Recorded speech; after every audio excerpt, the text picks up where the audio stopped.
The Fate of the Furious has scored big at the box office. Is the future bright for the Fast franchise? I'm Alicia Malone, and this is ScreenJunkies News.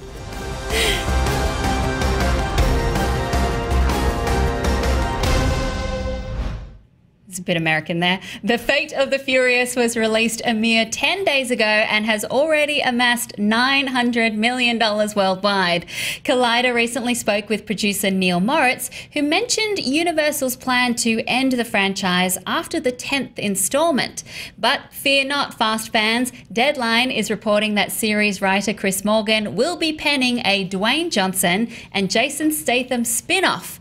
Here to chat about the fate of the Fast franchise is Roth Cornett. How are you? First of all, can we just say I'm so happy to see Alicia back with us and your beautiful face. Oh, my tired face. I'm glad to be back, but I've been locked up writing. It's good though. It's all good stuff. It's all wonderful. We'll talk about that more later. Let's talk about this. I am actually curious about your take on this. How do you feel about this movie having made nearly $1 billion? It does make me conflicted because I feel like, the majority of it is obviously foreign. So you had 163 million here, domestic, and 745 from foreign markets. So this means, it's a great example of how foreign box office is becoming more important than domestic. My question is, and the reason why I'm conflicted, is what does it do to the culture of American film? Because having the foreign box office dictate American movies then leads to the idea that it's going to be has to be much more wide-ranging. Not that necessarily it's bad to appeal to other countries, but because they're trying to appeal to everyone, what does that do to the story? Can you have uniquely American stories? And having these big movies make so much money just leaves less room for independent films that have something specific to say. But Fate of the Furious, fun to watch. Yeah, so I will agree with you on all of those points and add, I remember I spoke with James McAvoy about this film that he did, and it was a very Scottish film. To the point that it sort of needed subtitles for you to follow it. It was called Filth. Oh yeah, Filth. So Filth with cocaine, and it's crazy. He made that point though. He made this point that he didn't feel like any part of them wanted to, water down the story of the culture they were telling in that movie, because he feels like then there's no point to it. You're telling a very particularly Scottish movie, right? Yeah. Not necessarily, in some ways, yes, in some ways, risque, Very risque. And in order to appeal to a wider audience, they just didn't want to water any of that down. And I thought it was an excellent point, and I think you're highlighting that point. If you look at a film this year, like say Hell or High Water is probably a particularly American film right now. And it's not going to, and it did very well, but it's not going to be a film certainly that ever does as well as the Fast and the Furious, The Fate of the Furious is always, they're going to be blockbusters and they're going to be smaller films always. Yes. As long as we have room for both. Yeah, it's just harder to see the smaller films now. They don't play in the theaters because the theaters play the movies that get the money in, which are these blockbusters.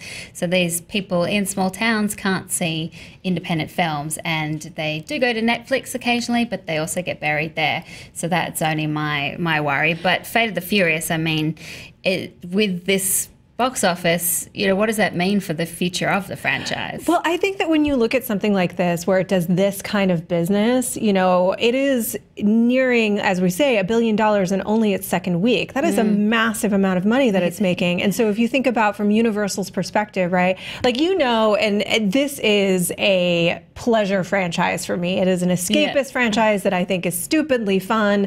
It's an uproariously good time, and it's like watching a very expensive live action Roadrunner cartoon. Which is great to have these movies. You need a bit of escapism. You need some fun in the cinema and not to always be challenged all the time. Yeah. So I think that when you think about it from their perspective, they're probably trying to work through this about how to make it last without sort of getting diminishing returns, right? So they've said they're going to end at 10. They've done it in like trilogies, and this is the next one. They're going to end at 10 supposedly, but they are planning on this spinoff with The Rock and Jason Statham, which those are two absolute standouts in the Fate of the Furious. They're so much fun. Jason Statham has a sequence that I think is the best I've ever seen from him.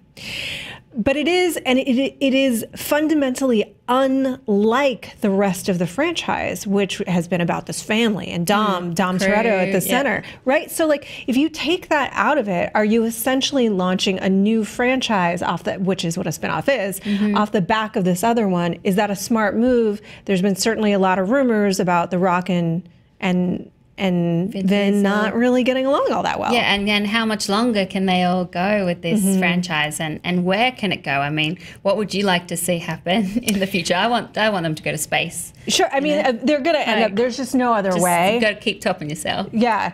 Well, I mean, because they've had to do so much retconning in each new film about how, because they maintain the characters, about how they were here all along. If you look at this movie, there's a lot of like, actually, she was behind, you know, this character was behind it all along, and you take a character that's a villain in one and they're an ally in the next.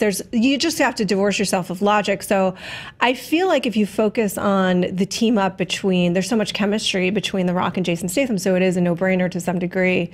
Any other spin-offs you'd like to see? Yeah, that's a really good question. I mean, it's tough because in the main films, I think you haven't really yet resolved the loss of Brian fully in some ways. I still think that does need to be dealt with. So I don't actually think as yet there's another spinoff that I would like to see. But in that spinoff, I need Helen Mirren all over that movie. All over that movie, because she was like one of the best parts of this film, of The Fate of the Furious. She's his mom. That's not a spoiler. She's Jason Statham's mom in the movie. And so like she just got to be all over it. And that is a movie I want to see. So more Oscar winners in the franchise. Yeah, but more Oscar winners in the Fast and the Furious franchise. But I will say, to your earlier point, with films in foreign markets, the way that I think of it is this. You can't sort of have, it's very difficult to have intricate character studies, right? Because it has to appeal to such a wide range of people that it does, in a way, how, like dumb action and things like that make sense because they're easy to follow, right? So I liken it, and have before, to the way that I watch MMA, which is I don't really understand the sport as well as I should for someone that enjoys it, but I understand fundamentally that that guy is beating the crap out of that guy, or that woman's beating the crap out of that woman, and she's lying on the floor with a broken leg and she's bleeding out of her nose. So I get who's winning, and it's really fun to watch that way because the more you watch it, the more you understand about it, and maybe you're getting more out of it, but you don't need to get the basic gist. And that's how I think that franchises like this are in foreign markets.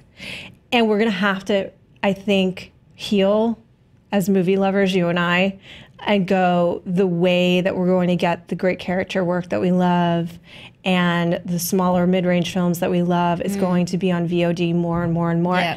And there's on series. no really mid-range anymore.